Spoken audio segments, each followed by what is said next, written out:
पहले रुपया गिरता था तो सिर्फ रुपया नहीं गिरता था, बल्कि देश की प्रतिष्ठा गिरती थी, प्रधानमंत्री की आबरू गिरती थी, सरकार की शाख गिरती थी।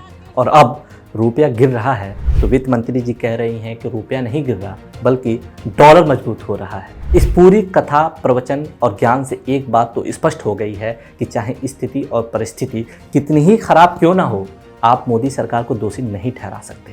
सरकार की नीतियों पर उंगली किसी हाल में नहीं उठा सकते। असल में देखा जाए तो सरकार की नीतियों की आलोचना करने की एकमात्र जो कॉपीराइट थी वो भाजपा के ही पास थी, जो 2014 में इस्तेमाल होना बंद हो गई।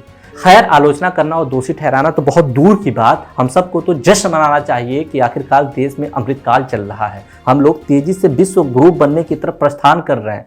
हमारे देश का नेतृत्व मोदी जी जैसे कालजयी और चमत्कारी व्यक्ति के हाथों में है। ऐसे में रुपए की क्या मजाल कि वो गिरे। यह बात मीडिया का एक बड़ा वर्ग तो 2014 में ही समझ गया था, तभी तो वो इन गैर ज़रूरी मुद्दों पर बोलना और बात करना उचित नहीं समझता है। लेकिन हाथों में माइक लेकर घूमने वाले छोटे मोटे सोशल मीडिया वाले पत्रकार पता नहीं कब समझेंगे, और विपक्ष को भी पता नहीं कब होश आएगा कि इन छोटे मोटे मुद्दों पर हो हल्ला मचाने से कोई फ़ायदा नहीं है। हमें सरकार की नीतियों पर पूरा विश्वास होना चाहिए। हम सबको इस बात पर पूरा भरोसा होना चाहिए कि अगर मोदी जी रुपए को गिरने दे रहे हैं तो कुछ सोच समझ कर ही गिरने दे रहे होंगे। हो सकता है इसमें कुछ देश हित छुपा हो जो आज हमें आपको दिखाई नहीं दे रहा है।